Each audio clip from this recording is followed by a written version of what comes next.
ஆண்டவராகிய இயேசு கிறிஸ்துவின் நாமத்தில் இமயம் டிவி நேயர்கள் யாவருக்கும் அன்பின் வாழ்த்துதல்கள். மீண்டுமாக இயேசுவை சந்திக்கிற நிகழ்ச்சியின் மூலமாக உங்கள் அனைவரையும் சந்திக்க தேவன் தந்த மாபெரும் சிலாக்கியத்துக்காக நான் தேவனுக்கு நன்றி செலுத்துகிறேன். இன்றைக்கும் உன்னத பாட்டு 6ஆம் அதிகாரம் 10ஆம் வசனத்திலிருந்து நாம் கர்த்தருடைய வார்த்தை தியானிக்க போகிறோம். இங்கே பார்க்கிறோம், ஒரு தேவ பிள்ளை அல்லது ஆண்டவரை விசுவாசிகளுடைய வாழ்க்கை எப்படி இருக்கும் என்று சொல்லி இருக்கிறது. சந்திரனை போல அழகும், சூரியனை போல பிரகாசமும், கொடிகள் பறக்கும் படையும் போல கெடியும் உள்ளவளாய் அருணோதயம் போல உதிக்கிற இவள் யார்? 4 காரியங்களை பார்க்கிறோம். முதலாவது, சந்திரனை போல அழகு என்று கர்த்தர் சொல்கிறார். இன்னைக்கு நாம் உலக பிரகாரமாக அழகு என்று எதை பார்க்கிறோம்? கவர்ச்சியாய் தோன்றுகிற காரியங்களை அழகு என்று பார்க்கிறோம். ஆனால் தேவன் அதை பார்க்கிறதில்லை. அன்றைக்கு 1 சாமுவேல் 16ஆம் அதிகாரம் 7ஆம் வசனத்துல கர்த்தர் சொன்னார், இவனுடைய சரீர வளர்ச்சியை பார்க்காத, மனுஷன் முகத்தை பார்க்கிறான், கர்த்தரோ இருதயத்தை பார்க்கிறான். கர்த்தர் என்ன அழகை பார்க்கிறார்? நல்லது. சந்திரனுக்கு ஒப்பிடுகிறாரே, சந்திரன்ல என்ன மேன்மையான அழகு தெரியுமா? இந்த சந்திரனை தேவன் எதற்காக படைத்தார்? 2 காரியங்களுக்காக படைத்தார்.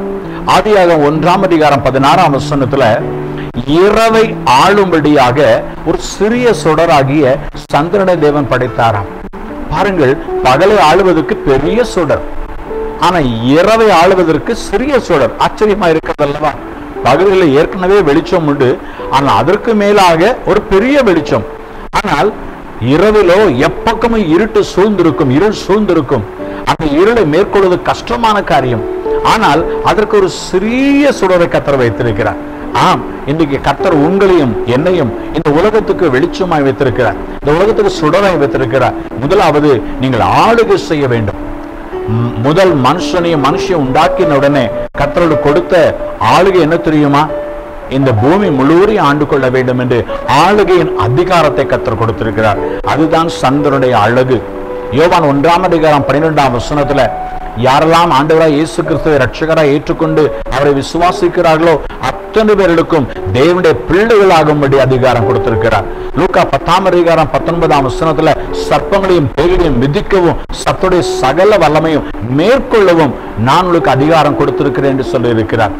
மத்தேயு 28ஆம் அதிகாரம் அதன் 20ஆம் வசனத்துல வானத்தில் பூமியிலும் சகல அதிகாரம் என கொடுக்கப்படுகின்ற சொல்லி இருக்கிறாரே. இனி கர்த்தர் முதலாவது உங்களை எப்படி அழகாய் மாற்றுகிறார் தெரியுமா? நம்முடைய அதிகாரத்தை கொடுத்து.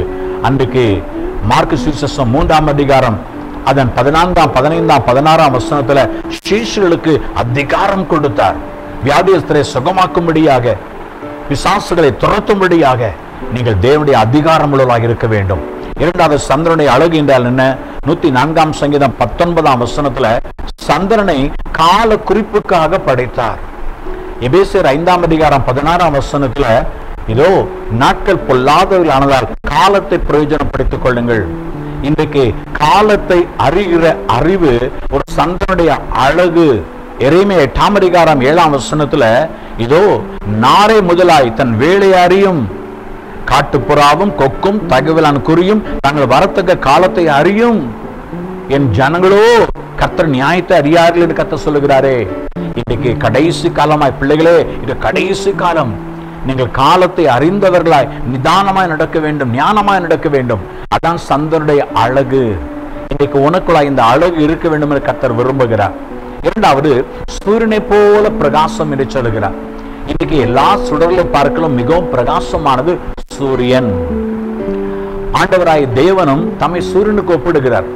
2 சாமுவேல் 23ஆம் அதிகாரம் 4ஆம் வசனத்துல அவர் காலையில மந்தாரம் இல்லாமல் உதித்து மலைக்கு பிற்பாடு தன் காந்தியினால புல்லை பூமியில முளைக்க பண்ணுகிற இதோ விடியற கால வெளிச்சத்தை போல இருப்பார் என்று பார்க்கிறோம்.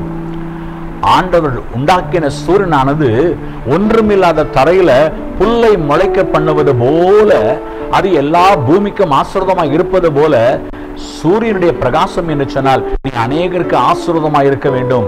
You must be a blessing. நீ எல்லாருக்கும் ஆசீர்வாதமா இருக்க வேண்டும். கர்த்தர் ஆபிரகாமை பார்த்து சொன்னார், நான் உன்னை ஆசீர்வதிப்பேன், நீ ஆசீர்வாதமா இருப்பாய் என்று சொன்னாரே. நீ ஆசீர்வாதமா இருக்கிறாயா? அநேகருக்கு சாபமா இருக்கிறாயா? இரண்டாவது, சூரியனுடைய பிரகாசம் எதை காண்பிக்கிறது? நியாயாதிபதிகள் 5ஆம் அதிகாரம் 31ஆம் வசனத்துல, அவரில் அன்பு கூறுகிறவர்களோ வல்லமையோட உதிக்கும் சூரியனை போல இருக்க கடவர்கள். இரண்டாவது, நீ சூரியனை போல இந்த பிரகாசத்தை என்றென்றைக்கும் உடையவர்களாக இருக்க வேண்டும். ஆண்டவராய் இயேசு கிறிஸ்து ஊழியம் செய்த நாட்களில் 3 விசை இந்த வார்த்தைகளை சொல்லுகிறார். நான் உலகத்துக்கு ஒளியாய் இருக்கிறேன். முதலாவது, யோவான் சுவிசேஷம் 9ஆம் அதிகாரம் 5ஆம் வசனத்துல ஒரு பிறவி குருடனை இயேசு கண்களை திறந்து சுகமாக்கும் பொழுது இந்த வார்த்தையை சொல்லுகிறார். அப்படி என்றால் இதுவரைக்கும் நீ பாவத்தில் வாழ்ந்திருக்கலாம், பிறந்தது முதல் பாவத்தில் இருந்திருக்கலாம். ஆனால் இந்த ஆண்டவராய் இயேசு கிறிஸ்து உன் வாழ்க்கையில பிரகாசித்த உடனே உன் வாழ்க்கை பிரகாசமாய் மாறிவிடும். இரண்டாவது, யோவான் சுவிசேஷம் 8ஆம் அதிகாரம் 12ஆம் வசனத்திலையும் இயேசு இந்த வார்த்தையை சொல்லுகிறார். நான் உலகத்துக்கு ஒளியாக இருக்கிறேன், என்னை பின்பற்றுகிறவன் இருளிலே நடவாமல் ஜீவ ஒளி அடைந்திருப்பான். அப்படி என்றால் இனி ஆண்டவராய் இயேசு கிறிஸ்துவை நீ ஏற்றுக்கொண்ட பின்பு இனி நீ பாவத்திலே வாழ்வதில்லை. மூன்றாவது, யோவான் சுவிசேஷம் 12ஆம் அதிகாரம் 46ஆம் வசனத்திலும் 45ஆம் வசனத்திலும் ஏன் உலகத்துக்கு ஒளியாக இருக்கிறார்? என்னை காண்கிறவன் என்னை அனுப்புகிற பிதாவாக தேவனை காண்கிறான். நீ தேவாதி தேவனை தரிசிக்கும்படியாக உனக்குள்ள பிரகாசத்தை, ஒளியை ஆண்டவராய் இயேசு கிறிஸ்து கட்டளையிடுகிறார். நீ சூரியனை போல பிரகாசமா இருக்க வேண்டும். நீதிபதிகள் 4:18, நீதிமானுடைய பாதையானது நடுப்பகல் வரைக்கும் அதிகமாய் பிரகாசிக்கிற சூரிய வெளிச்சம் போல இருக்கும். உன் வாழ்க்கை இன்று முதல் பிரகாசமா இருக்க வேண்டும். மூன்றாவது, கொடிகள் பறக்கும் படையை போல கெடியம் உள்ளவளாய். இன்றைக்கு கர்த்தர் மூன்றாவது விரும்புகிற காரியம் உன் வாழ்க்கை ஜெயமுள்ள வாழ்க்கையா இருக்க வேண்டும். ஒரு ஜெயம் எடுக்கிற படைக்கு மேலதான் கொடி மேல பறந்து கொண்டிருக்கும். தோத்து விட்டால் கொடி கீழே பறக்கும். உன் கொடி, your banner must be lifted high all the time. நீ எப்போதும் ஜெயம் பெறுகிறவளா இருக்க வேண்டும். கர்த்தர் உனக்கு ஜெயத்தை வாக்கு பண்ணி இருக்கிறார். நான்காவதாக, அருணோதயம் போல உதிக்கிற இவள் யார்? அருணோதயம் என்றால் புதிய காரியங்கள். நம்முடைய ஆண்டவராய் இயேசு கிறிஸ்துவை குறித்து வெளிப்படுத்தல் 22:16, இதோ நான் தாவீதின் வேரும் சந்ததியும் பிரகாசமுள்ள விடி வெள்ளி நட்சத்திரமாய் இருக்கிறேன் என்று பார்க்கிறோம். நம்முடைய ஆண்டவராய் இயேசு கிறிஸ்து விடிவெள்ளி அருணோதயத்தின் பிரகாசமாய் இருக்கிறார். ஏசாயா 58ஆம் அதிகாரம் 8ஆம் வசனத்துல, அப்பொழுது விடியற்கால வெளுப்பை போல உன் சுக வாழ்வு சீக்கிரத்திலே துளிர்க்கும். அருணோதயம் என்றால் சுக வாழ்வின் துளிர்ப்பு. உன் வாழ்க்கையிலே கர்த்தர் சுகமான வாழ்க்கையை விரும்புகிறார். முதலாவது, நீ ஆளுகையின் அதிகாரத்தின் அழகோடு இருக்க வேண்டும். இரண்டாவது, ஆண்டுடைய பிரகாசத்தின் வல்லமையோடு கூட நீ என்றென்றும் பிரகாசிக்க வேண்டும், ஒளியாக இருக்க வேண்டும்.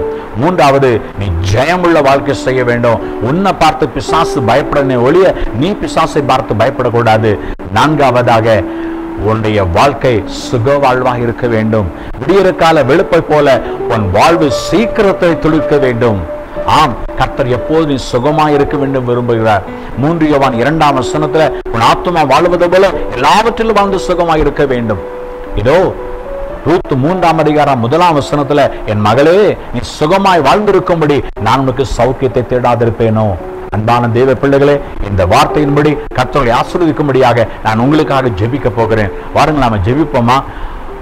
அன்புள்ள பிதாவே, நம்முடைய வார்த்தைகளை கேட்ட அருமையான தேவ பிள்ளைகளுக்காக நான் ஜெபிக்கிறோம். கிறிஸ்துவுக்குள் வரும் பொழுது கர்த்தர் புது சிருஷ்டியாய் மாற்றுவது மாத்திரமல்ல, எங்களை ஆசீர்வதிக்கிற தேவனாக இருக்கிறேன். ஆமா ஆண்டவரே, இந்நாளைக்கு கர்த்தருடைய வார்த்தையை கேட்ட ஒவ்வொரு பிள்ளைகளும் கூட சந்திரனை போல அழகாய் மாறட்டும் ஆண்டவரே. அவங்களுடைய அதிகாரத்தின் ஆளுகையின் அதிகாரத்தை பெற்று இந்த உலகத்தில் வருகிற எல்லா பொல்லாத காலங்களை, வரும் காலங்களை, கடைசி காலங்களை அறிகிற ஞானமுள்ள ஒரு சந்திரனாய் இருக்க கர்த்தர் அனுக்கிரகம் செய்வீராக. அவருடைய வாழ்க்கை எப்பொழுதும் பிரகாசிக்கிற சூரியனாய் இருக்கட்டும், வல்லமையோட உதிக்கிற சூரியனை போல என்றென்றைக்கும் இருக்கட்டும் ஆண்டவரே. எப்போதும் ஜெயமுள்ள வாழ்க்கை. குதிரை இத்தனாளுக்கு ஆயத்தமாக்கப்படும், ஜெயமோ கர்த்தரால் வரும் என்று சொன்னீங்களே. இன்று பிள்ளைடைய வாழ்க்கை ஜெயமாய் இருக்கட்டும், படிக்கிற பிள்ளைடைய படிப்பு ஜெயமாய் இருக்கட்டும், வேலை ஸ்தலத்துல ஜெயமாய் இருப்பார்களாக. எல்லாவற்றுக்கும் மேலாக நல்ல ஒரு சுக வாழ்வு.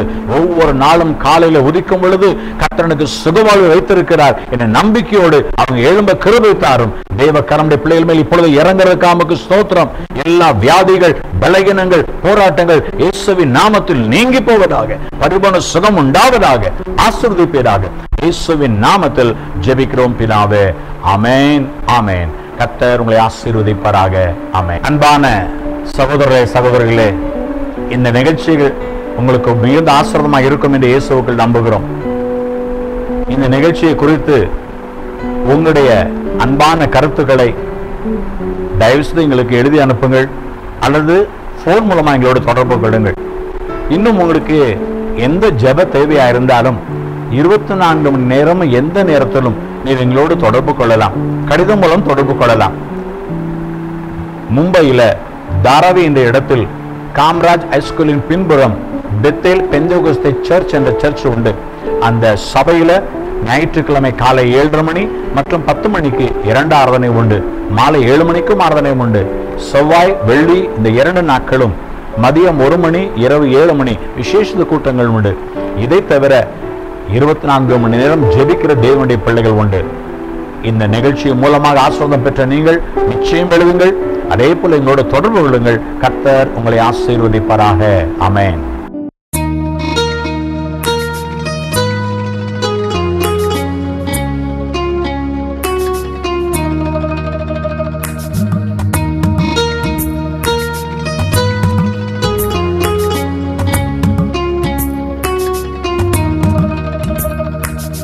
அன்பின் ஆவியால் அடியேனை நிறைத்து ஆழம் நிலம் அறிவே. உந்தன் அன்பில் நான் மறைந்து கொள்வே. உந்தன் அன்பில் நான் மறைந்து கொள்வே. அன்பின் ஆவியால் அடியேனை நிறைத்து ஆழம் நிலம் அறிவே. உந்தன் அன்பில் நான் மறைந்து கொள்வே. உந்தன் அன்பில் நான் மறைந்து கொள்வே.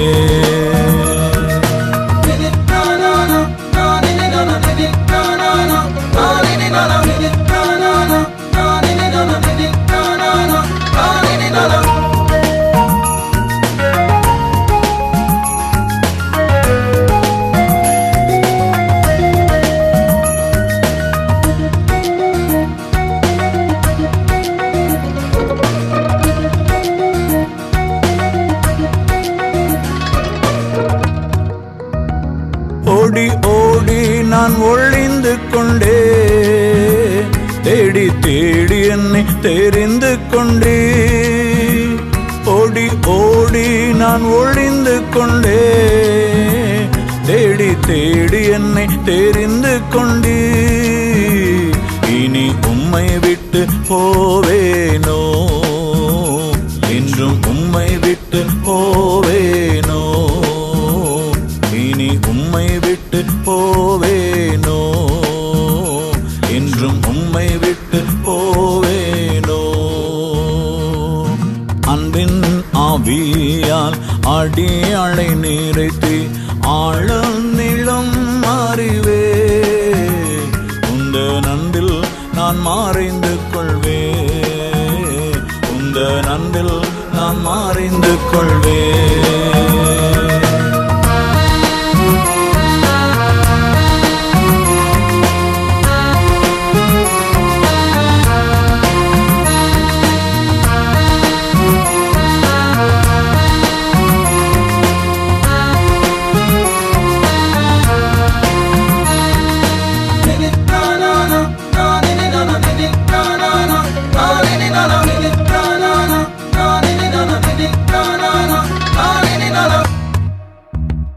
மார்பில் சாய்ந்த நான்